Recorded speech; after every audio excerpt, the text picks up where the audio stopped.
conseil municipal du mardi 4 décembre 2018.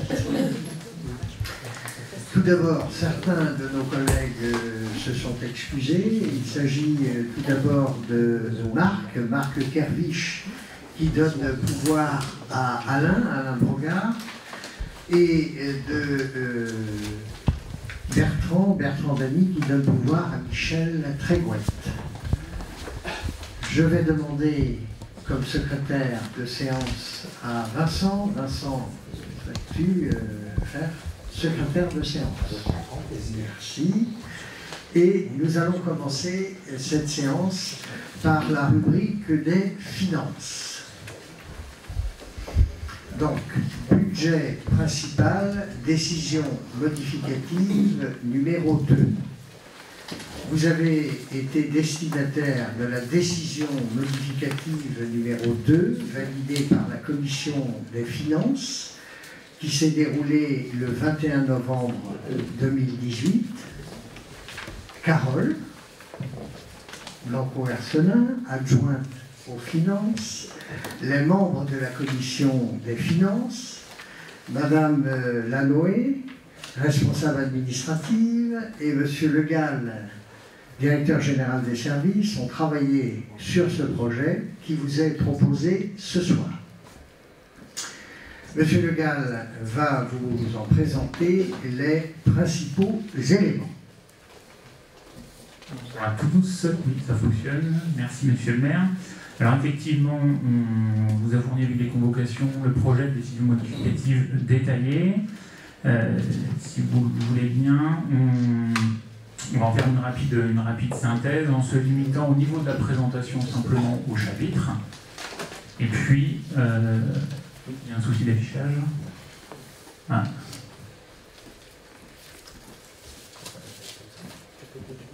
Oui. Donc en se limitant au chapitre, ce que je vous propose pour le bon fonctionnement, c'est d'aborder section par section. Section de fonctionnement du budget principal, un petit échange si besoin, et puis section d'investissement par la suite.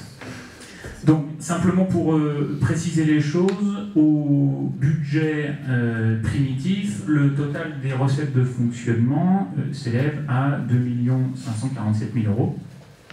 Et si ce projet de décision modificative est accepté, il y aura un total de crédits complémentaires d'environ 100 000 €, ce qui représente à peu près une augmentation de 4% du budget. Alors, au niveau des recettes, d'où proviennent ces principales augmentations? Je vous ai listé les chapitres. Vous avez donc sur la colonne de droite l'augmentation ou la diminution qui est proposée dans le cadre de cette décision modificative. Et pour rappel ou pour la bonne compréhension, le montant total du chapitre qui est inscrit sur la colonne la plus à gauche en ce qui concerne les chiffres. Donc vous voyez que l'augmentation des crédits est assez éparse, mais que 2 tiers de l'augmentation est liée à des augmentations non versées au budget primitif de la rubrique impôts et taxes, pour donc 65 000 € sur les 100 000. Il s'agit essentiellement du fonds de péréquation des ressources intercommunales dont les ressources, dont le montant n'était pas connu et qui n'avaient pas, par précaution, été budgétées lors de l'élaboration du budget primitif, ce qui représente un montant de 40 000 €. Donc vous avez là 40% de l'augmentation qui, en une seule ligne, est expliquée. On a une seule baisse au niveau des recettes, c'est celle qui concerne la dotation et subvention, essentiellement liée en fait à la baisse de la dotation globale de fonctionnement, c'est-à-dire les versements de l'État.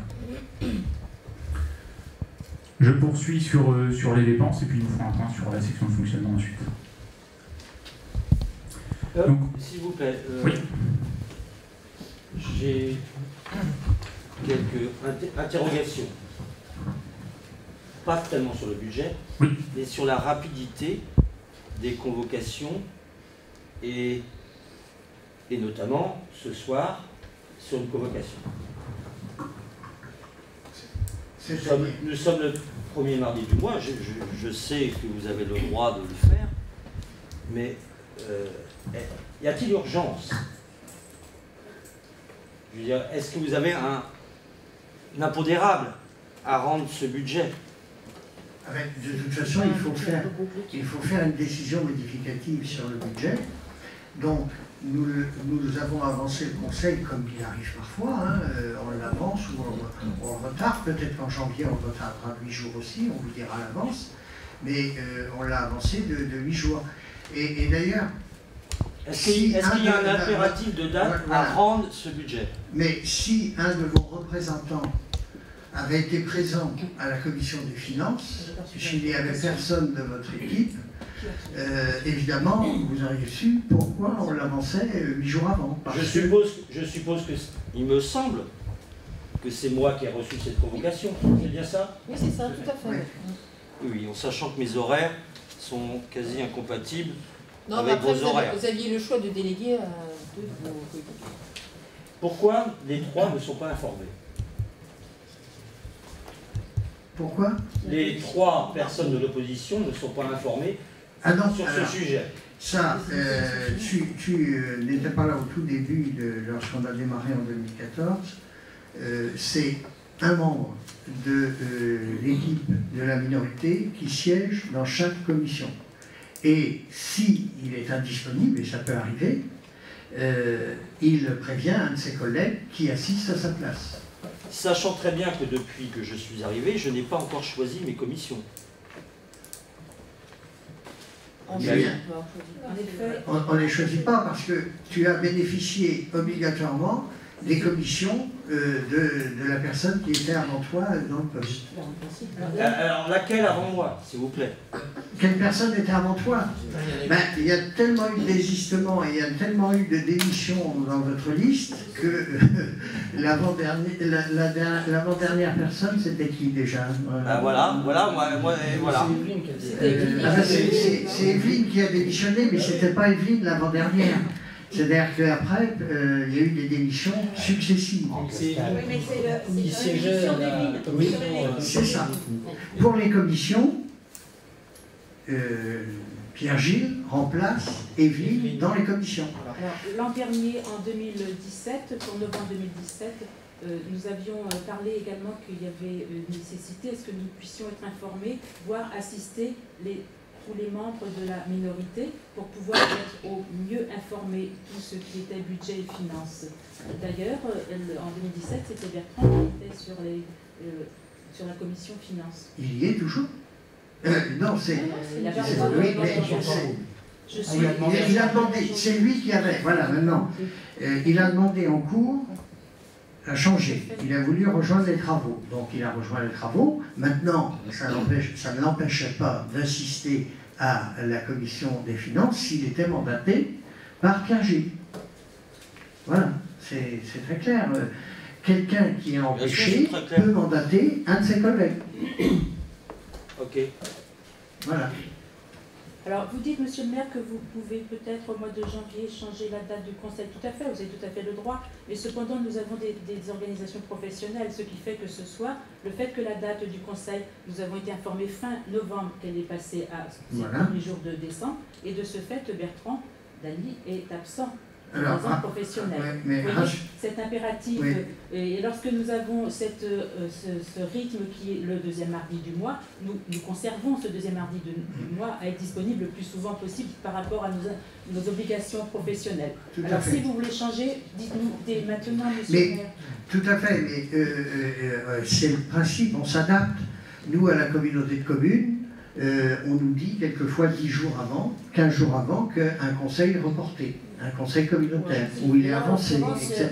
On est en décembre, et on a les clôtures aussi à faire qui nous sont demandées par la mairie, tout simplement. Hein. Oui, notamment pour le sur le plan technique, il y a effectivement des demandes de la trésorerie qui imposent des clôtures de comptes, section de fonctionnement puis section d'investissement au 7 décembre et au 12 décembre. Il y avait quelques ajustements à faire, on est obligé de les faire dans les délais assez contraints.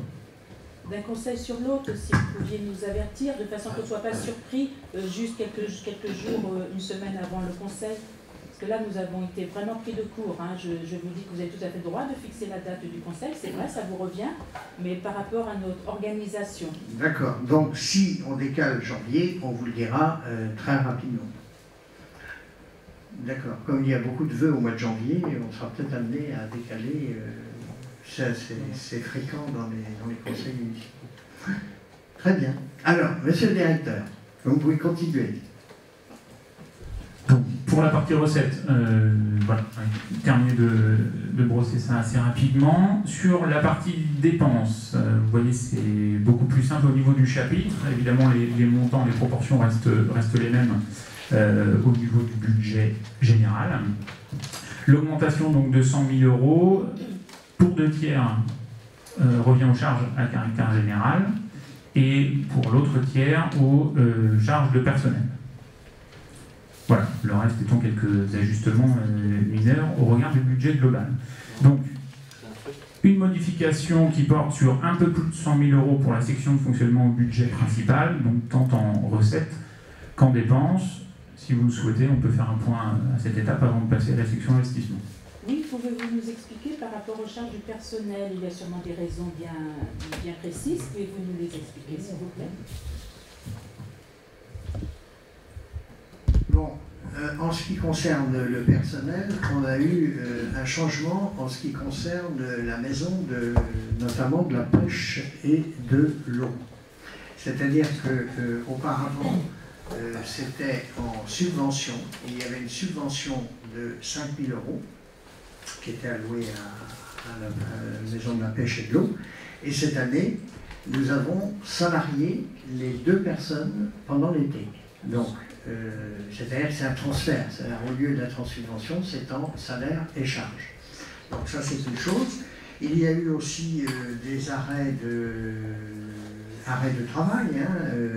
Et puis, le camping municipal a fort bien fonctionné cet été, n'est-ce pas Donc, nous allons friser, je pense, les 60 000, les comptes ne sont pas vraiment tout à fait arrêtés, mais nous allons friser les 60 000 euros, on va être aux alentours de 58 59 000 euros. Donc, il était important que nous donnions des heures supplémentaires au personnel pour pouvoir satisfaire au maximum les touristes. Donc, voilà, ça s'explique en quelque sorte par quelques arrêts de travail, une surcharge, et on a un contrat aidé aussi qui a été transformé en CDI. Et autre précision également, c'est le remplacement de Madame Lemoin au poste du directeur général de service. Voilà. Voilà, tout à fait. Vous nous dites, monsieur le maire, que le camping municipal c'est favorable au niveau de ses résultats. Allons-nous nous séparer définitivement de ce camping? Si vous vous souvenez, nous avons voté pour la vente de ce camping. Mais il y a aussi des investissements assez importants à faire et conséquents à faire, notamment en ce qui concerne les sanitaires. Tout est à refaire. Alors la réponse est comment, s'il vous plaît? J'ai pas bien compris. C'est en voie. J'ai pas bien compris la réponse. C'est en voie, voilà, c'est en voie. Vous vous souvenez, on avait voté là-dessus. Vous aviez eu un pouvoir pour décider. C'est pas j'ai eu un pouvoir, c'est le conseil municipal qui a voté pour la vente du camping. Voilà. Les décisions se prennent en conseil municipal.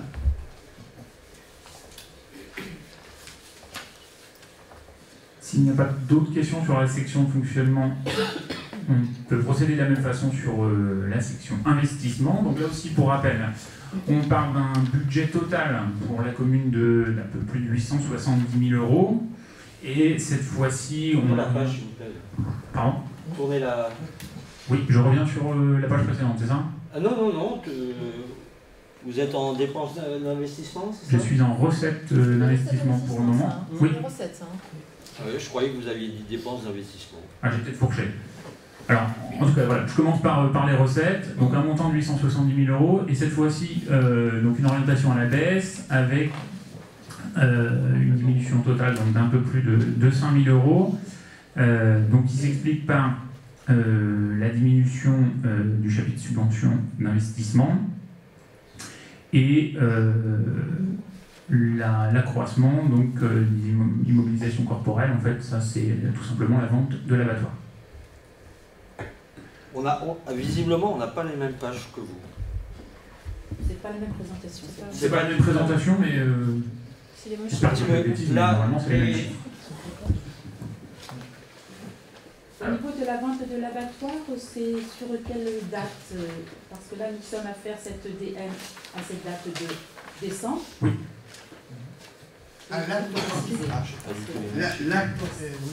L'acte authentique. Le fait que oui. L'acte authentique a été signé en mai, je crois. Mai ou juin. Juin, peut-être que ça a été... Mais vous allez le savoir parce que je crois que vous avez demandé, Mme Tréguette, à venir, et vous avez tout à fait raison, parce que je le dis régulièrement, que les personnes qui souhaitent avoir des renseignements sur les ventes, notamment les actes qui ont été signés, ce qui a été vendu, et je crois que vous avez rendez-vous la semaine prochaine à la mairie pour qu'on vous donne tous les éléments. Et vous pouvez, parce que tous les éléments, tous les actes authentiques qui ont été signés, toutes les ventes de la ville, eh bien vous les aurez, on vous fera voir tout ce que vous voulez. Vous savez, je le dis et je le répète toujours, c'est la maison, la mairie c'est la maison du peuple. Quelqu'un qui veut avoir une explication, quelqu'un qui veut voir quelque chose, eh bien elle est ouverte. Au dernier conseil municipal, M. Bertrand Dany avait demandé le problème par rapport aux panneaux pour les travaux. Comme il est absent mais que je le représente, je me permets de... Qu'en est-il de la réponse? Vous deviez vous renseigner, vous vous souvenez? Comment il y avait au dernier conseil municipal, M. Dany s'était interrogé par rapport à l'absence de panneau indiquant les travaux. Ah oui, alors attendez, ça on va peut-être y revenir après si vous voulez, parce que là on n'est pas dans le sujet. C'est-à-dire que le sujet c'est sur l'abattoir et on est sur les finances. Alors on ne va pas tout mélanger parce qu'à ce moment-là on va pas les finances, il faut se concentrer. Si vous voulez bien, on se concentre sur les finances. Très bien. Donc voilà pour les recettes, une diminution de 5 500 €. Et on va retrouver ce même solde en dépenses d'investissement cette fois. Je vous ai mis le détail avec donc le jeu par opération, puisqu'on arrive effectivement au même montant, mais vous voyez qu'il y a d'importantes disparités suivant les opérations à la hausse ou à la baisse. Les deux principales étant un surplus de dépenses pour les travaux relatifs à l'église, et en contrepoint, la diminution évidente des crédits proposés pour la réhabilitation de l'hôtel de ville, puisque la démarche ne sera pas poursuivie.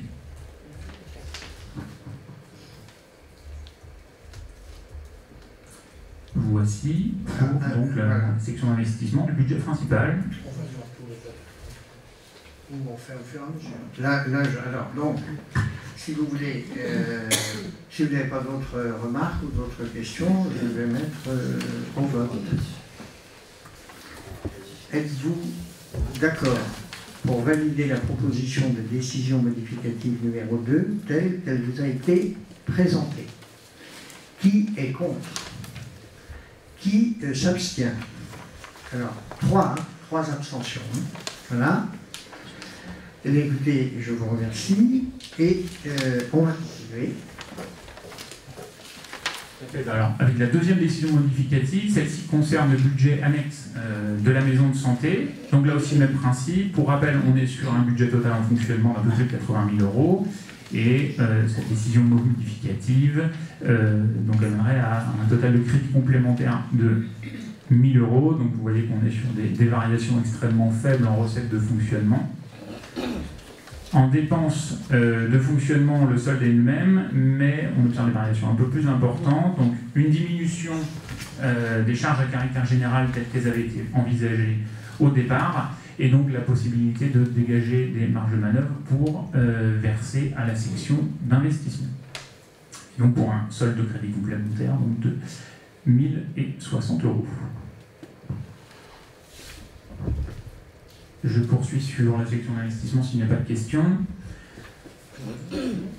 En recette, une diminution du chapitre 10. C'est lié à du FCTVA, donc de la compensation prévue par l'État que nous n'avons pas réussi à obtenir, donc pour un montant de 21 000 €, et donc le fameux virement de la section de fonctionnement que l'on retrouve ici en crédit donc complémentaire.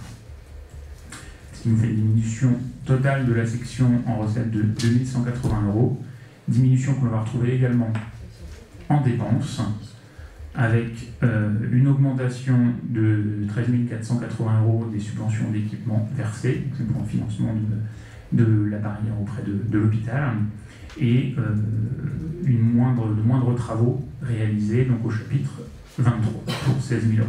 Donc là aussi, une diminution de 2180 €. 2180. 2810, il y a une inversion. Oui, les chiffres. Alors, c'est quoi, 2810 sur 2510? Oui, le 1, le 8, on peut. Très bien, je ne vois pas où est la coquille, mais je m'en excuse. Chez nous, c'est 2810. Sur les chiffres. Ah oui, là c'est bon. Ah d'accord.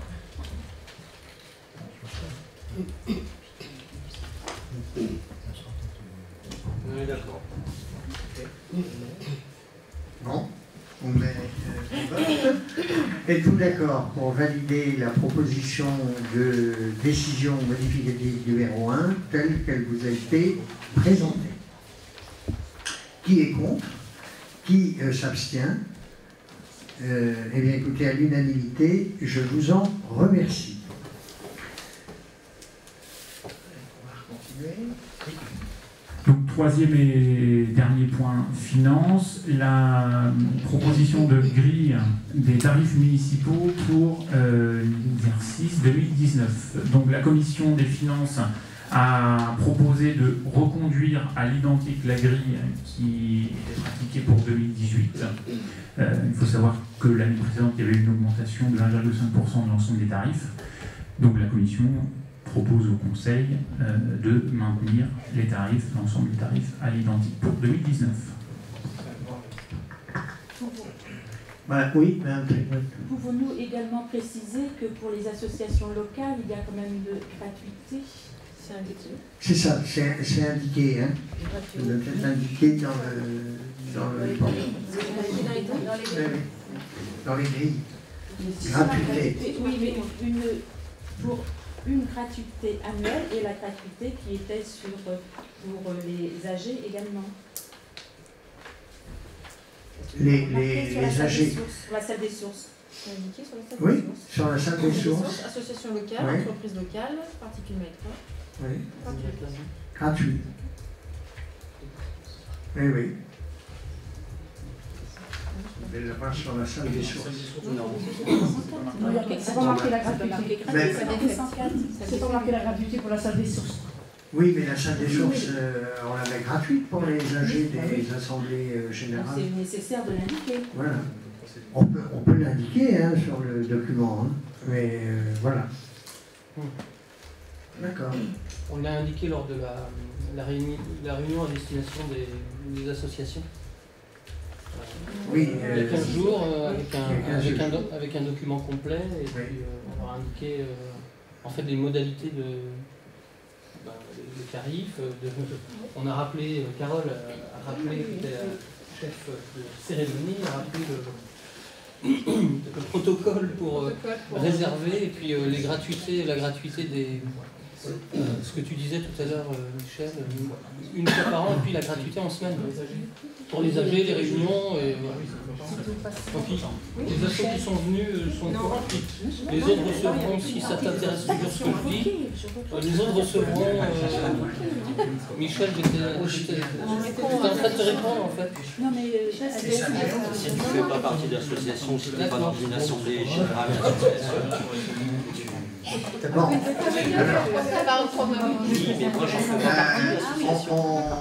mais d'accord, on va le spécifier. Mme Fréguette, dans le vote, on va spécifier. Merci, monsieur le maire. Alors, êtes-vous d'accord pour valider la proposition de tarifs municipaux qui vous est soumise, et on va ajouter pour la salle des sources qu'elle sera gratuite pour les âgés des associations. Hein, gratuité pour l'âgé d'une association.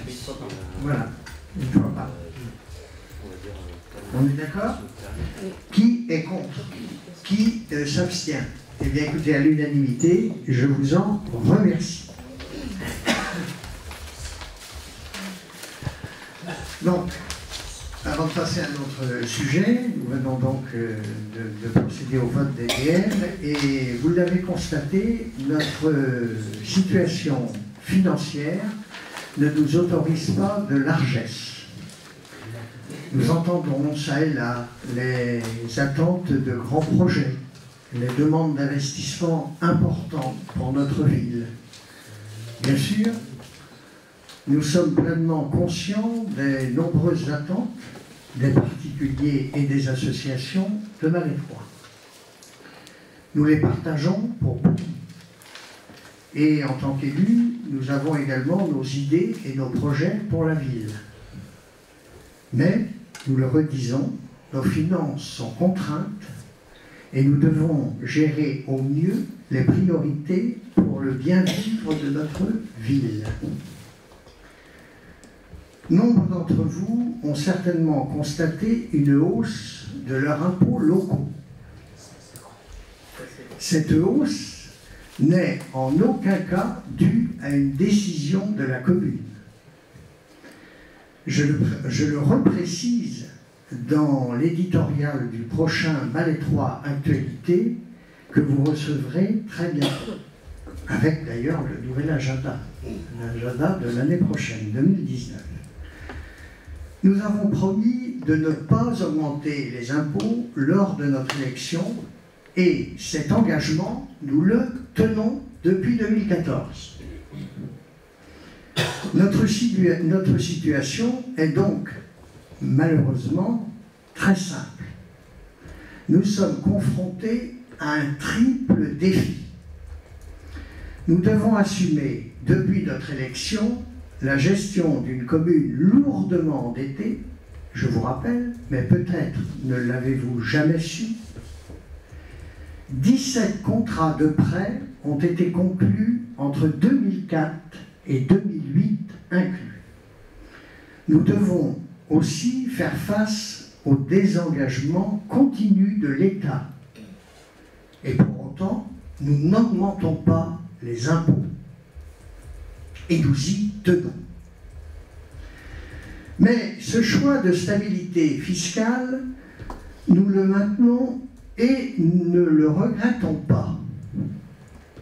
L'actualité montre à quel point la question des impôts et des taxes est un sujet d'importance et qu'il ne doit pas être pris à la légère.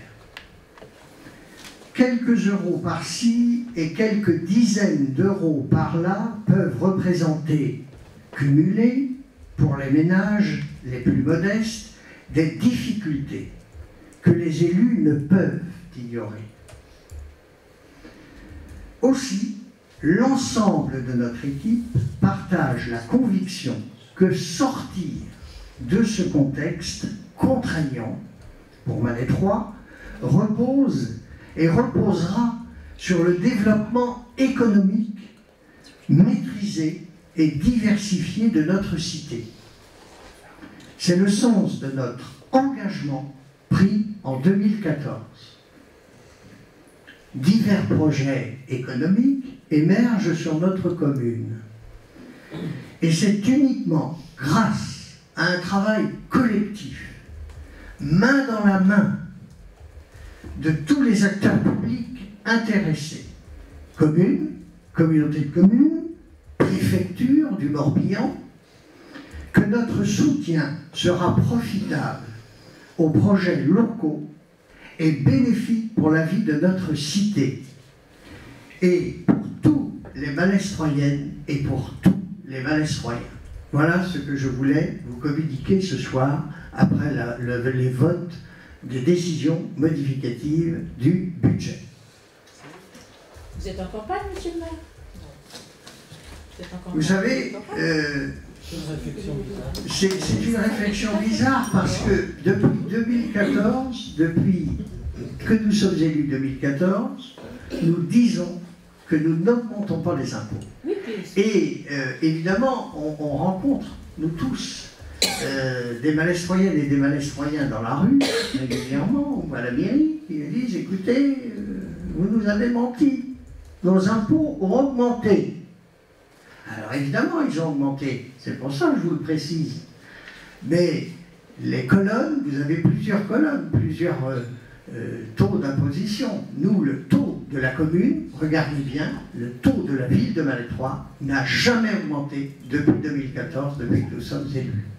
Nous l'avons dit, nous l'avons promis, et nous tiendrons promesse. Alors évidemment, je vous l'ai expliqué, hein, c'est pas facile tous les jours, parce que nous voudrions bien aussi avoir une salle de spectacle de toute beauté à 2,5 millions, 3 millions. Mais évidemment, quand on voit notre taux d'endettement, comme je vous dis, il y a eu quand même 17 emprunts qui ont été contractés en l'espace de 4 ans, et pas de petites sommes. D'ailleurs, si vous voulez les voir, Mme Trégouet, quand vous viendrez, on pourra vous mettre la liste et les montants.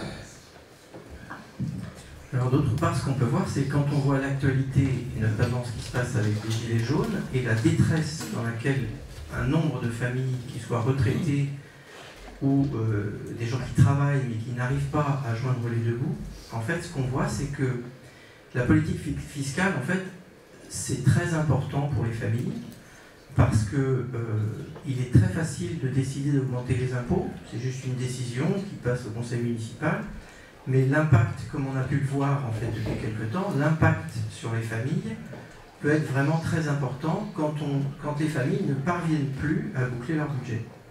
Et donc, on est surpris de voir des personnes venir effectivement nous voir en disant « dites donc, vous avez quand même augmenté les impôts », alors que ce n'est pas le fait de la commune.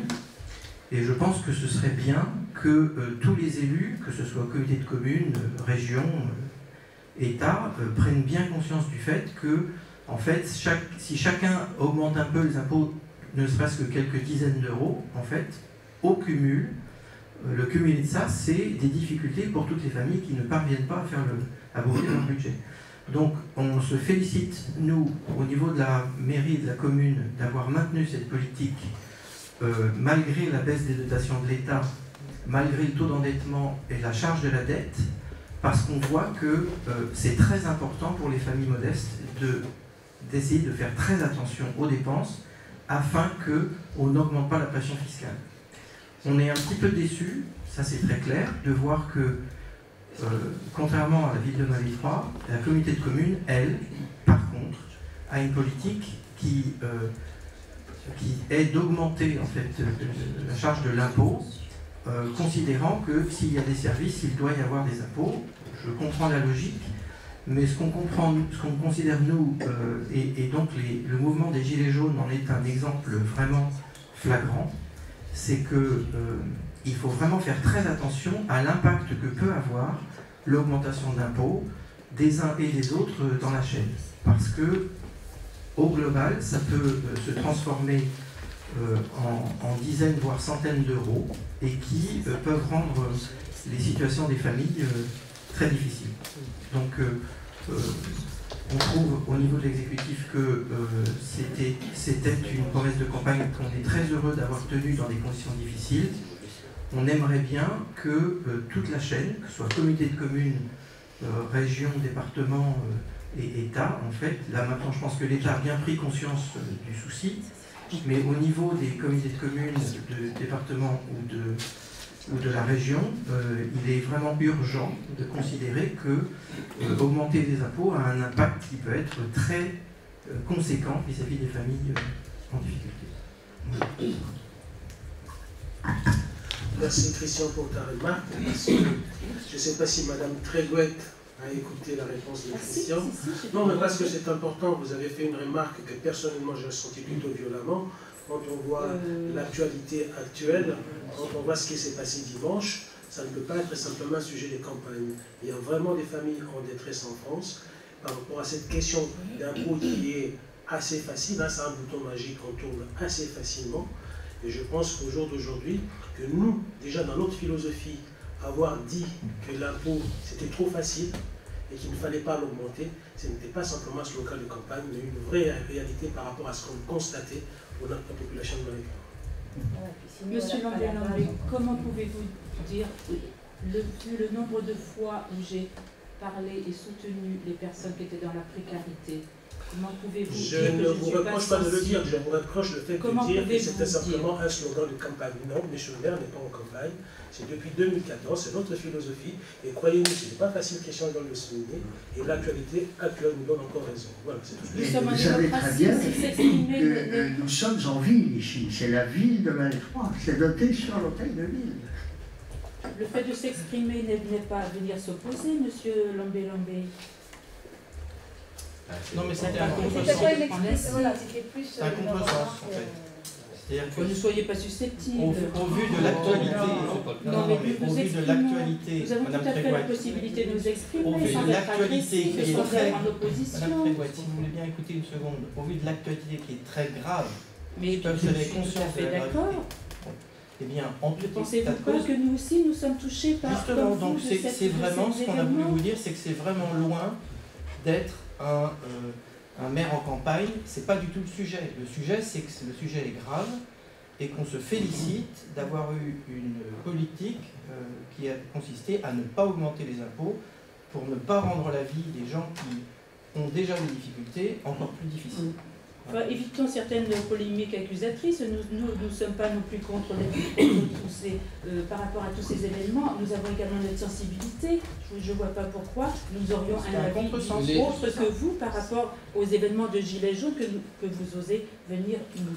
Non, Madame Trégoët, je vous dis simplement par rapport justement à la gravité de cette situation. Vous ne connaissez pas mes avis là-dessus, monsieur Lambé. Vous avez le droit d'avoir votre avis, mais vous n'avez pas le droit de nous balancer comme ça que c'est simplement un slogan de campagne. C'est un slogan de campagne, monsieur le maire, vous l'aviez. La polémique accusatrice, elle émane de ta réflexion, Michel, excusez-moi. Comment ça? Bien mais sûr comment que voulez-vous on est tous, on l'a tous entendu. Dans cette discussion, vous ne connaissez pas mes avis, et d'ailleurs je ne vous les donnerai pas là-dessus. Mais il va de soi que vous devez absolument bien deviner quels sont mes avis, vu le nombre de fois où j'ai débattu par rapport aux personnes qui étaient sur le sujet. C'est pas le sujet, c'est vous êtes en campagne, monsieur. C'est ça le sujet. Donc on a répondu non. On a répondu non. En fait, pourquoi ça vient maintenant? Je veux dire, pourquoi exposer ça à la caméra? Non mais c'est amusant parce que c'est juste la période où vous recevez vos impôts. Et puis c'est amusant, c'est normal que vous posiez des questions parce que pourquoi ça vient là? Pourquoi c'est posé là? Lorsque Christian a parlé, vous n'avez pas écouté un seul mot, vous étiez en train de discuter ensemble. Tout le monde l'a vu, j'imagine. Donc c'est normal que derrière vous posiez des questions, vous n'avez pas. Parce que lorsque vous avez préparé votre conseil municipal avec les adjoints, donc vous mettez un petit scénario en place et on le voit arriver. Nous, pour nous consulter, on a 30 secondes. Pierre-Gilles, je refuse que tu dises ça. On n'a pas préparé ce conseil municipal à titre personnel. Ça fait 3 semaines, j'ai eu une seule journée de repos. En 3 semaines. Alors, question charge de travail, je sais ce que c'est. Enfin, prenons de la hauteur, ne restons pas sur des sujets comme ceux-là, de la hauteur. Nous ne sommes pas élus pour débattre là-dessus. Lorsque nous regardons nos idées, nous avons les mêmes fonds d'idées. Nous sommes là pour les Malestroyens, pour aider les personnes. Prenons de la hauteur, ne restons pas sur des débats comme ceux-là. Je peux vous dire que c'est simple, c'est de la pédagogie. Il suffit d'expliquer, parce que évidemment, il y a des gens qui disent, vous-même, vous nous l'aviez dit il y a quelque temps, vous n'avez pas de projet, de grand projet pour la ville. Alors je vous ai tout simplement expliqué que, eh bien évidemment, moi je voudrais bien avoir une salle des fêtes à 2,5 millions, 3 millions aussi, comme c'est le prix aujourd'hui, une belle salle. Mais nous ne pouvons pas. C'est-à-dire qu'avec le taux d'endettement que nous avons, nous ne pouvons pas. Ou alors il faudra augmenter les impôts de, je peux vous dire, 20-25%. Et là, nous pourrions, on peut tout faire à ce moment-là. Mais, on vient de vous l'expliquer, nous ne pouvons pas et nous ne sommes pas pour l'augmentation des impôts. Il faut déjà rembourser et désendetter la ville. Et depuis que nous sommes élus en 2014, depuis 2014, nous avons baissé l'endettement de plus de 500 000 €. Et nous avons continué, et nous continuons à faire des travaux dans la ville et à rendre la ville plus accessible. Et d'ailleurs, demain soir, il y a une commission des travaux. J'espère que Bertrand Lamy sera avec nous. Voilà. Et il sera question, notamment dans cette commission des travaux, l'accessibilité pour les personnes à mobilité réduite de la mairie. Parce qu'il est temps que nous passions à l'accessibilité de la mairie pour les personnes à mobilité réduite. Donc nous le faisons et nous l'autofinançons. Regardez les travaux de l'église qui reprendront bientôt. Eh bien, il y a plusieurs tranches, nous autofinançons, c'est-à-dire que nous ne contractons pas d'emprunt. Et c'est une gymnastique, parce qu'avec des baisses de dotation de 45 000 € par an de l'État, etc., eh bien, sans augmenter les impôts et en désendettant la ville, nous continuons à faire des travaux pour les Malestroyennes et les Malestroyens. Eh bien, au niveau des travaux sur la mobilité, pour l'accessibilité à mobilité réduite, en effet, nous sommes en retard par rapport à toute l'échelle que nous avions établie. Justement, nous allons en parler demain. Nous sommes tout à fait en retard par rapport... c'est pourquoi je vous ai expliqué que eh bien, gérer le budget de la ville n'est pas simple, mais nous sommes élus pour cela, et pour que les Malestroyennes et les Malestroyens puissent aussi profiter un maximum de la ville et de ses services. Enfin, les chiffres sont criants, parce que je regarde la première page sur les recettes de fonctionnement notamment. Bon, c'est vrai que c'est une décision modificative de recettes. C'est bien ça. Bon. Donc, mais écoutez, impôts et taxes, on va récolter par rapport à la prévision initiale, plus 64 000. Oui, et alors Bien, alors, et ça venait d'où le gain? C'est une DM, d'accord. Oui, non, ça vient d'où? Principalement des fonds de péréquation ressources intercommunales. Donc c'est pas de l'impôt. Oui, mais ça a été de l'impôt quelque part. C'est de la péréquation. Enfin, c'est ce qu'on leur a donné qui revient. Bon, alors, si vous voulez bien, nous allons maintenant passer, et ça c'est intéressant, aux initiatives locales. Présentation de la modélisation en haute définition du centre-ville de Malétroit par l'entreprise Dronact.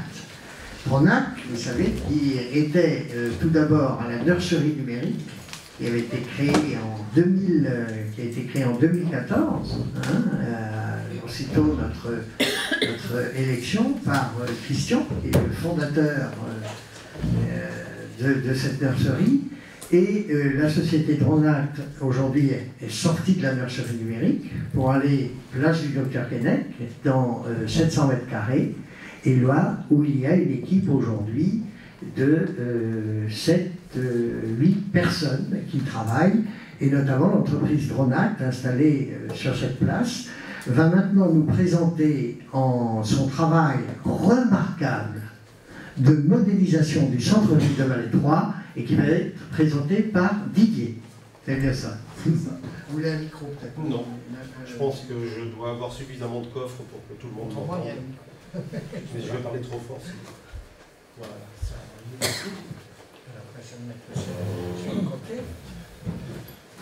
Donc, monsieur le maire, mesdames et messieurs les élus, bonjour. Et vous préférez? D'accord. Ah, pour la caméra. Donc, je suis Didier Vasselin, le directeur des opérations de la société Dronact, que vous connaissez tous, au moins parce que vous venez au marché le jeudi et vous passez devant, qui est spécialisé dans la conception de drones, parle de l'impression 3D et du maquettage, mais qui a aussi d'autres activités, dont celle dont je m'occupe, qui est de la cartographie, de la photogrammétrie, je reviendrai sur le terme, et de la modélisation 3D. C'est une activité à part dans l'utilisation des drones. Vous avez dû d'ailleurs, pour certains, me voir me promener avec mon gilet orange, ma veste et la machine qui tournait au-dessus de la ville, puisque depuis septembre, j'ai couvert la totalité des quartiers de la commune. Alors, depuis pas mal d'années, on a l'habitude d'avoir tous, quand on cherche une adresse d'aller sur Google Earth, d'aller sur Mappy, d'aller sur Géoportail. Et en fin de compte, les données que vous avez sont toutes issues du même référentiel qui a été fait par la NASA en 2011, mais avec une très mauvaise précision. C'est-à-dire qu'aujourd'hui, pour trouver une adresse, ça suffit, mais si on veut travailler correctement, vérifier un réseau d'eau, un assainissement ou autre chose, il est impossible d'utiliser cet équipement. Là, c'est la meilleure qualité qu'on peut avoir sur ces données-là.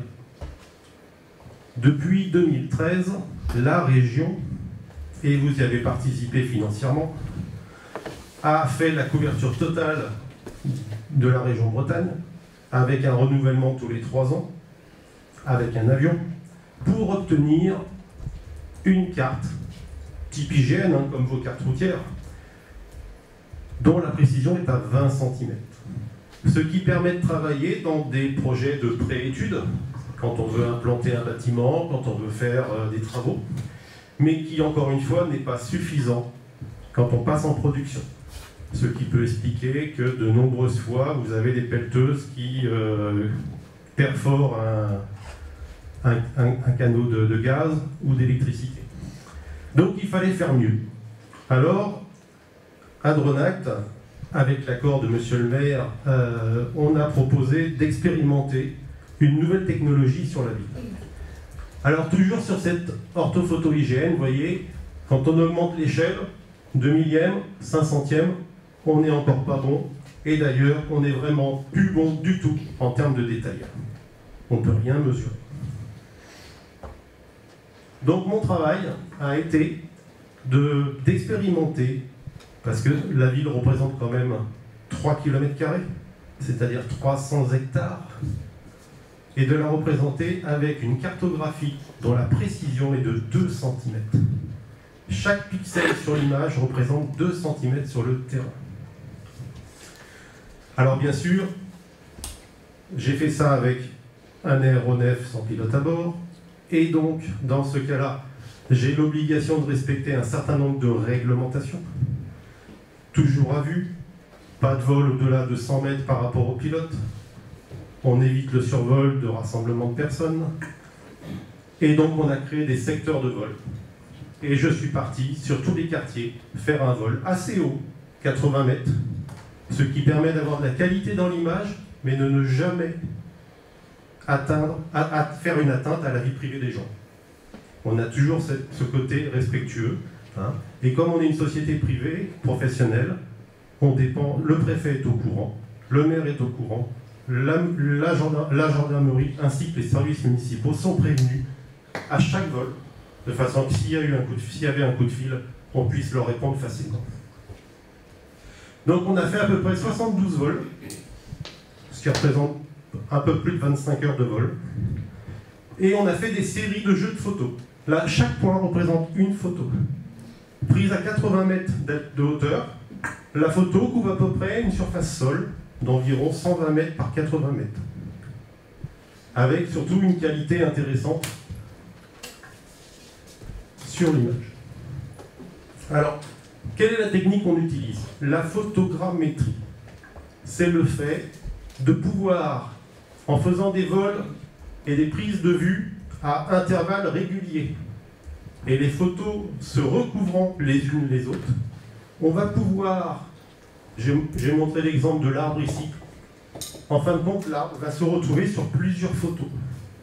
Et dans la mesure que je connais la position des photos, la hauteur et la distance entre chaque photo, je vais pouvoir, par un système mathématique de triangulation, trouver la position de tous les points de l'arbre sur la photo. Et donc je vais pouvoir après me retrouver avec une carte. Comme si vous aviez, je ne sais pas si certains sont déjà allés en montagne, des cartes en relief qui représentent la montagne. Ben on saurait, avec un système, avec un logiciel, pouvoir vous sortir la carte tout en relief de la ville, sans aucun problème. Donc l'intérêt, il est surtout de pouvoir produire une carte qu'on dit orthonormée. C'est-à-dire que sur le plan, je vais pouvoir mesurer des côtes, un bâtiment, une rue, un panneau signalétique au sol, il sera exact à la réalité, avec un taux d'erreur à moins de 1%. Ce qui nous amène, après un gros travail au niveau de l'ordinateur, et beaucoup, puisqu'on est quand même sur presque 10 000 photos, on arrive à obtenir un assemblage complet de la commune avec notre échelle à 2 cm. Si vous vous rappelez tout à l'heure, je vous montrais une image au 1/500e, donc 1 cm sur la carte représente 5 mètres au sol. Ça, c'était l'IGN. La même avec mon système, on est là. Et donc, grâce à ça, on va pouvoir zoomer un petit peu plus. On commence même à voir les pots de fleurs le long de l'écluse, mais on peut aller encore plus loin, au 50e, et là on voit même la petite plaque d'égout qui se trouve sur le rond-point. Bien entendu, mes photos sont géolocalisées. Mais comme j'ai pris du temps pour faire l'ensemble des 72 vols répartis sur au moins 2 mois, j'ai encore parcouru toute la ville avec une perche. Et là, les gens m'ont vu à pied, avec ma perche, me promener et faire mes relevés. En fin de compte, j'ai recensé à peu près 150 points sol sur l'ensemble de la commune, tout quartier confondu. Et d'ailleurs, tous les points rouges que vous voyez sont mes points de référence.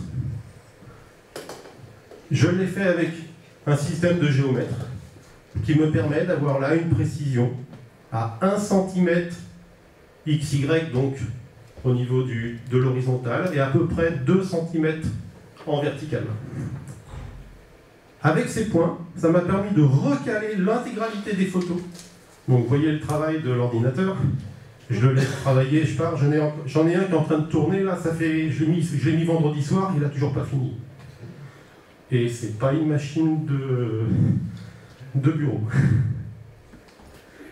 Et donc voilà, ici on a la représentation de l'orthophoto calibrée et recalée géographiquement dans son intégralité.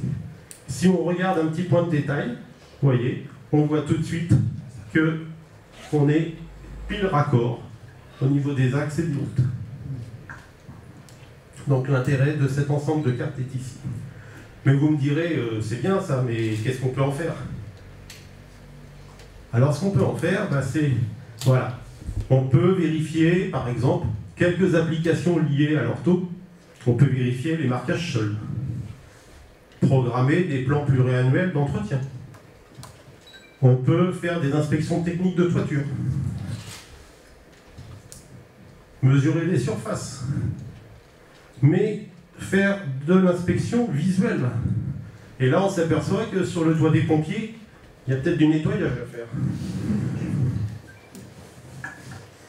Parce que si on ne nettoie pas, ça veut dire qu'un jour ou l'autre, on a de l'humidité et peut-être des infiltrations. Donc voilà tout ce qu'on peut faire. Alors bien sûr, c'est une carte qui doit être reproduite à intervalles réguliers, mais qui permet de travailler. Quand on a un fond de carte comme ça, vous vous rendez bien compte tout de suite que dans des logiciels qu'on appelle des logiciels de SIG, Système d'information géographique, on va pouvoir utiliser cette carte-là comme fond de couche. Et puis dessus, on va venir mettre le cadastre, on va venir mettre le réseau d'assainissement, l'éclairage public. On peut venir mettre en surcouche qu'on veut. Mais on pourrait y mettre aussi d'autres choses. Vous avez un réseau bus. On pourrait mettre le réseau bus, mais travailler à l'iris, c'est-à-dire calculer, faire des ondes tampons en fonction du nombre d'habitants, pour vérifier si les gens sont à une certaine distance du point d'arrêt. Je pense par exemple quand on met en place des bus spécialisés pour les handicapés, on doit calculer qu'on a un point d'arrêt tous les à 300 mètres de distance par rapport à la personne. Bon voilà, ça fait partie des projections qu'on peut faire. Et dans un logiciel de SIG, vu que ces cartes-là sont normées, donc les distances sont exactes, on va pouvoir calculer tout ce genre de choses. Alors je vous en parle parce que j'ai l'habitude, j'ai travaillé pendant 17 ans à la mairie de Saint-Malo et je m'occupais du SIG. Donc je sais ce qu'on me demandait à ce moment-là. Alors, j'ai fait un exemple. J'ai recensé visuellement tous les points d'apport volontaire. de la communauté de communes, avec différenciation entre les emballages ménagers, les ordures, les papiers et les verres. Et donc on peut retrouver sur le terrain l'emplacement de tous les points. Alors ce qui va nous intéresser, et c'était le projet de l'expérimentation, c'était de réfléchir un petit peu au problème d'inondation que vous avez ici. Et donc on a, avec ce fond de carte, comme je vous avais dit qu'on avait le relief, pour chaque point, j'ai sa coordonnée XY, mais j'ai aussi son altitude. Et donc je vais pouvoir sortir ce qu'on appelle un modèle numérique de terrain, qui est la représentation de l'altitude de l'ensemble du terrain. Là, j'ai simplement positionné, j'ai collé par-dessus ma carte le plan cadastral, avec le numéro parcellaire. Donc on peut faire ce qu'on veut avec ces fonds de carte. Alors, je me suis permis de prendre votre PLS et de récupérer les hauteurs d'eau des codes d'alerte, la code de 2001, le PPRI, et là je vous ai mis en représentation sur un fond de carte les hauteurs, terrain et les risques d'inondation par rapport au code précisé. Ce qui permet aussi, si on va un peu plus loin, de pouvoir ajouter aussi, et ça c'est grâce aux pompiers qui nous l'ont donné, c'est les bâtiments qui sont impactés dans la cote max du PPRI qui doit être de 6 mètres 0 quelque chose, on arrive à 16,09. Et donc on peut vérifier tous ces éléments-là. Et potentiellement, dans le plan local de sauvegarde, avec les pompiers et la police, programmer les rues qui doivent être fermées en fonction de telle cote, les gens qu'il faut prévenir sur le plan d'alerte, on peut, avec le plan cadastral, identifier tout ça. Pour certains. Là, je vous ai rajouté toutes les courbes de niveau par pas de 1 mètre. C'est-à-dire que là, j'ai représenté, on voit... Alors, ce qui apparaît aussi ici, ce que vous avez, c'est les arbres, puisque j'ai gardé les arbres. Hein, mais on voit toutes les courbes de niveau. Donc on peut faire ce qu'on veut sur ce fond de carte et obtenir... Voilà. Et là, on retrouve notre carte précise avec les bâtiments impactés par les risques d'inondation. Alors, pour faire cette orthophoto, on a surtout travaillé avec des photos verticales pour avoir le moins d'erreurs possible dans les calculs.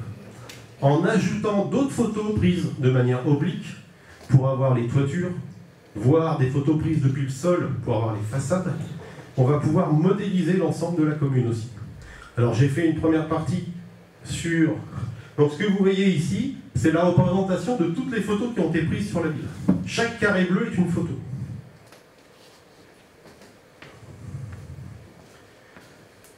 Et là, c'est le nuage de points. Donc c'est l'ensemble de mes points qui ont été trouvés par mes photos, par le logiciel. En analysant chaque photo, il a trouvé des points concordants. Et donc il a assemblé ces points-là. Et les étiquettes que vous voyez, ce sont mes... Rappelez-vous mes cibles au sol, mes relevés GPS que je suis allé repositionner pour réaligner l'ensemble. Donc tout est réaligné. Et ensuite, on obtient là un modèle déjà en 3D où on peut commencer à voir les effets de relief par rapport au bâtiment. Donc on est en train de continuer pour pouvoir avoir une maquette et pouvoir se promener dans la maquette. Là, c'est le modèle qu'on appelle tuile. Si on a un autre angle, on voit bien les parkings, le lycée, l'hôpital, par rapport à la ville. On retrouve vraiment tout l'ensemble. En se rapprochant un petit peu, je pense que vous reconnaissez le centre-ville, avec les rues qui maintenant, elle doit être en travaux, celle-là, je crois. Et puis je suis passé avant les lampions. Et puis voilà, en allant encore un peu plus auprès, en allant un peu plus auprès, on peut voir le travail qui peut être fait en modélisation. Alors quand on a ce travail de modélisation, on s'aperçoit aussi que ça peut servir par exemple pour le conservatoire, dans le cadre de la valorisation du patrimoine. Parce que modéliser un bâtiment comme ça, après, on peut rentrer un peu plus dans le détail, zoomer, voir les fissures, détecter d'éventuels défauts sur la toiture, en termes de revêtement, Donc on peut vraiment aller très très loin. Alors pour vous donner, j'ai fait une petite animation très très rapide qui montre qu'après, une fois qu'on a le modèle 3D, on peut vraiment faire ce qu'on veut en termes d'animation. Alors là, on est plus dans le visuel que dans l'utilisation concrète des plans, hein, mais ça fait partie aussi des choses agréables à regarder. Voilà, donc ça c'était un exemple. Et puis on en a un deuxième, qui est une petite animation, quand on avait fait en démo le cœur de la ville, et qu'on avait montré à monsieur le maire avant d'attaquer la totalité de la commune.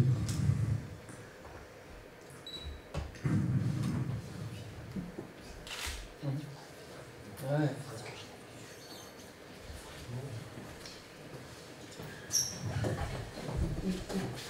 Alors vous remarquez que j'essaie d'y aller de très bonne heure le matin pour éviter d'avoir du monde. Et puis quand j'ai des véhicules ou des personnes, je nettoie mes photos systématiquement par respect d'autrui. Alors, si on synthétise un petit peu, le projet d'expérimentation sur la ville de Malétroit, c'est plus de 72 vols d'environ 20 minutes, donc environ 25 heures de vol cumulé. C'est presque 10 000 photos verticales, 2600 photos obliques, 146 points GPS répartis sur la commune. Bon, un ordinateur qui doit faire à peu près 10 fois ceux de vos secrétariats en termes de puissance. Et pourtant, il rame pour moi, mais voilà, c'est comme ça. Et puis, à peu près 200 heures de travail, puisque je suis dessus depuis septembre. Pour le gros travail, c'est pas seulement les prises de vue. On l'a vu, la surface, ça a pris du temps. Mais pour 1 heure de prise de vue, il y a souvent 10 heures de travail, plus 20 heures pour l'ordinateur, mais 10 heures de travail réel, parce qu'à chaque phase, il faut intervenir pour nettoyer, pour affiner, pour repositionner les photos. Voilà, pour pouvoir produire tout ça. Alors, de là, qu'est-ce qu'on peut ensuite livrer? On peut livrer, bien sûr, le référentiel GPS, c'est-à-dire tous les points que j'ai relevés. J'ai des photos de chaque point. Donc, on a un catalogue avec les points, les photos, les coordonnées dans différents formats. Et puis, la cartographie totale de la commune à l'échelle à 2 cm. Donc, on est à une échelle au 20e, donc, ce qui correspond quand même à quelque chose d'intéressant. Voilà, j'ai terminé. Si vous avez des questions, je suis à votre disposition, mais je ne veux pas non plus trop prendre de temps sur le concept. Merci de votre attention.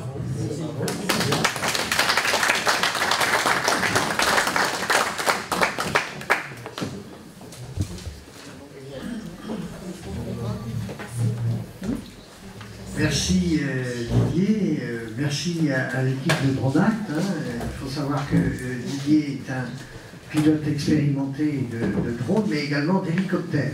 Donc il connaît bien la vue du ciel. Eh bien écoutez, merci à l'entreprise Dronact. Vous n'avez pas de questions, vous avez trouvé ça... Justement, vu tout ce travail très précis, comment pouvons-nous exploiter dans les médias sans trop faire de dépenses? Comment pourrions-nous utiliser justement, parce qu'il y a tellement de données qui sont très importantes par rapport à, pour éviter ensuite de faire plus de dépenses pour réparer des toitures, autres des... Voilà, nous sentons bien que c'est quand même un élément vraiment indispensable et qui, merci beaucoup de nous donner en exemple Malétroit en plus et nos bâtiments. Et comment vous avez sûrement réfléchi à cela, je pense, monsieur le maire, et au niveau de l'exécutif? Tout à fait. Réfléchissons, sinon c'est pas fait. Et d'ailleurs, régulièrement, je vais voir l'équipe de Dronact, on va les visiter et on voit ce qu'on peut apporter, notamment, comme vous l'avez dit, Didier, notamment en matière d'inondation, de prévention des inondations. Ça, c'est un outil extraordinaire. Et puis, comme vous le dites, pour bien d'autres choses, c'est-à-dire l'entretien de nos bâtiments, les peintures au sol, etc. etc. Mais c'est une première ici, dans le secteur, puisque c'est même une première en France. Oui, la couverture en drone des 300 hectares, donc 3 km², c'était une première. Habituellement, on fait des carrières, on fait des grandes surfaces en campagne, mais ça représente 40-50 hectares. Là, on est sur 300 hectares. Donc, c'est vraiment une surface importante, avec la problématique que je n'avais pas le droit d'avoir des zones trop grandes à cause de la réglementation. Là, j'ai eu 70 vols, mais si je fais ça en pleine campagne ou en bord de mer, j'ai déjà fait de l'analyse de trait de côte pour des communes sur 50-100 hectares. Mais j'ai besoin de faire 4-5 vols, pas plus, parce que je peux faire un vol qui vole sur 1 km de long, sans aucun problème. Ici, je suis limité à 100 mètres par rapport à moi de rayon, donc j'ai été obligé de séquentialiser énormément les vols. En plus, alors après, c'est bien aussi parce que ça permet aussi d'être près de la zone et de pouvoir parler aux gens, expliquer, demander aux personnes qui sortent si elles s'en vont, si elles peuvent rentrer dans la maison, pour assurer la sécurité. Mais lorsque vous êtes parti sur ce projet, vous aviez bien une finalité. Alors oui, la finalité, c'était pas seulement Malétroit, c'était toutes les communes qui sont sur le long de l'Oust, puisqu'on avait eu une première approche avec le préfet qui nous demandait de réfléchir à la possibilité de modéliser le canal de Nantes à Brest. Et donc on a dit, on va d'abord, avant de faire un truc qui fait 240 km de long, on va se prendre sur une commune, on va faire une expérimentation et potentiellement le projet peut être ensuite déployé financièrement sur d'autres communes. Là, on était vraiment en expérimentation. Après, c'est vrai que moi j'avais pensé justement à la société Dronact aussi pour n'importe quel citoyen qui a des projets au niveau de la rénovation ou de la construction, ou quand il a besoin de prise de vue de locaux qui ne sont pas très accessibles. Eh bien, moi j'ai fait l'expérimentation et je le conseillerais à divers clients, en effet, qu'il y a la possibilité de travailler avec Dronact, d'avoir toutes les différents clichés du bâtiment, entre autres par rapport aux zones pour les bâtiments de France. Donc ça leur évite aussi de se déplacer à chaque fois et d'avoir tous les clichés des locaux. Donc l'ensemble entre autres l'ensemble des professionnels sont informés, parce que là vous êtes informés, vous Catherine, parce que vous êtes dans l'exécutif. Alors c'est pas que je suis informée, c'est parce que je me suis informée. J'ai pris mes informations, j'ai cherché l'information, et puis on sait que cette société existait, et donc c'est moi qui fait la démarche d'aller dans leurs locaux pour me renseigner. Et tous les professionnels de... Après, chacun, moi c'est pour le conseil de mes clients, après je pense que, parce que en général, faut pas que c'est la prochaine étape. C'est dans la continuité du travail. Là c'est une présentation qui est parlante. J'ai envie de dire que le plus facile c'est maintenant, parce que le plus dur est fait. C'est pas encore terminé, mais le plus dur est fait. C'était de modéliser la ville, de faire de la photogrammétrie, un plan orthonormé comme Didier nous l'a dit. Maintenant, le plus facile, c'est très facile maintenant d'avoir des idées sur comment exploiter le... Parce qu'on parlait du patrimoine tout à l'heure notamment. Oui. Ça coûte extrêmement cher pour aller réhabiliter un bâtiment, d'envoyer un architecte, 2 architectes, à faire le tour, faire des photos. C'est plusieurs jours en fait. Aller fouiner un petit peu et savoir exactement ce qu'il faut faire. Avec un plan comme ça, en 3D notamment, on arrive ça calme, oui, ça calme, ça calme l'archi. On peut imagine qu'on fasse la même chose, mais uniquement sur la Madeleine. Uniquement. Donc là, on peut avoir une précision extrême. Juste à distance à regarder, on a vite fait le tour, on n'a pas besoin de monter une échelle, un échafaudage. Le nombre de lucarnes sur poids. Je vais dire un autre exemple, par exemple la maison du Pélican, où on a toutes les boiseries à revoir, à 2 cm de précision. Un architecte, il n'a pas besoin de monter... Ça fait faire beaucoup d'économies, gagner du temps. Quand vous calculez le coût d'une nacelle, le coût d'un échafaudage, vous apercevez que refaire une orthophoto de façade, parce que si vous avez un lieu particulier, il est plus intéressant de revenir faire des images avec le drone. Pour avoir des bonnes images précises. Voilà, parce que là on a fait une couverture globale. Donc s'il faut faire un bâtiment, il vaut mieux revenir faire des images sur le bâtiment, mais ça coûte 10 fois moins cher que de louer une nacelle ou de faire monter un échafaudage. Il faudra le mettre pendant 15 jours, de bloquer la rue, voilà, il y a tout l'impact qui va avec. Et je pense qu'au fur et à mesure, on va y trouver beaucoup d'intérêt. Je pense que dans cette pensée...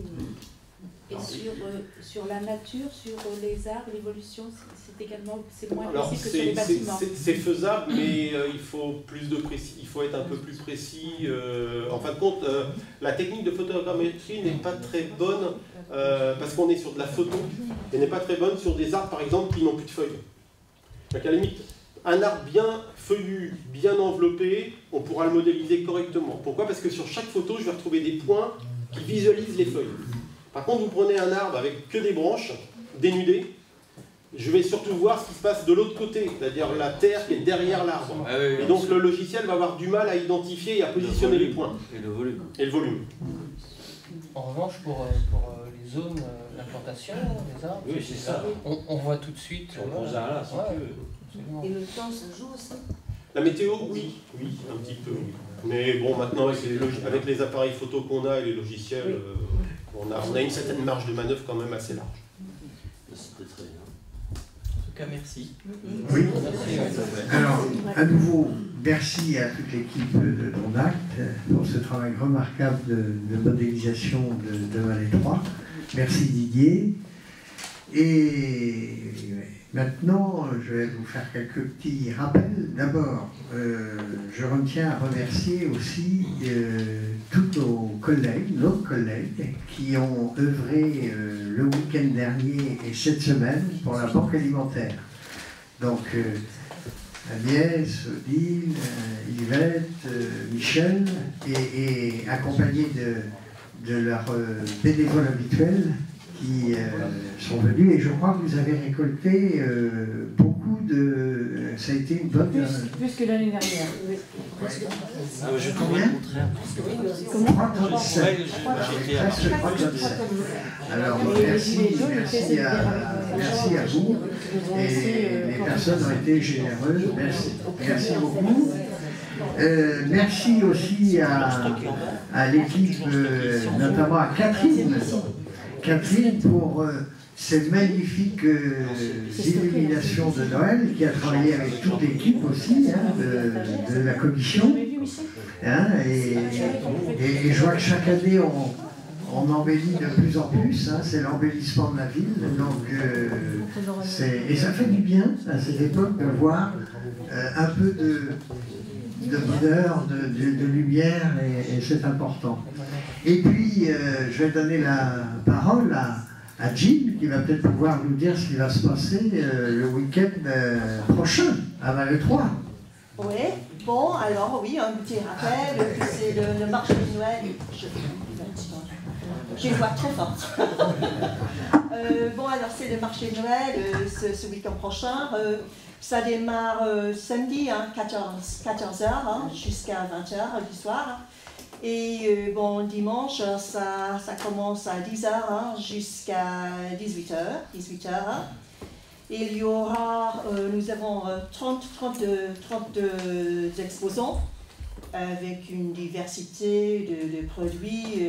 Nous avons des stands alimentaires, des artisanales, bon, et comme animation, nous avons un accordéoniste, un chanteur, et bon, il y aura samedi une chorale anglaise, avec quelques français aussi, et autrement, alors, c'est l'arrivée du Père Noël et de la Mère Noël aussi. Merci Jean-Paul. J'ai tenu au chômage, parce que j'ai trouvé, merci, mon Père Noël. Eh bien, il y aura aussi des balades en calèche, une chasse au chocolat pour les jeunes et les moins jeunes. Et bon, alors dimanche, il y aura aussi des balades en calèche, 2 démonstrations de Zumba. Eh bien, alors c'est ça. Alors venez nombreux. Restauration sur place dimanche. Oui, restauration, oui, sur place dimanche. Grâce à Yvette, alors saucisses frites dimanche midi. Bon, et Je pense que, alors, j'espère que ça va faire du beau temps. Alors, si je comprends bien, tout le monde sur le pont pour le marché de Noël du week-end prochain à Malétroit, organisé par Malétroit Initiative. Merci. Merci bien. Eh bien, écoutez, sur ce, nous allons vous souhaiter une bonne soirée à toutes et à tous. Merci à vous. Nous allons vous souhaiter d'excellentes fêtes de fin d'année et un bon week-end de marché de Noël à Malétroit. Bonne soirée, à bientôt. Au revoir.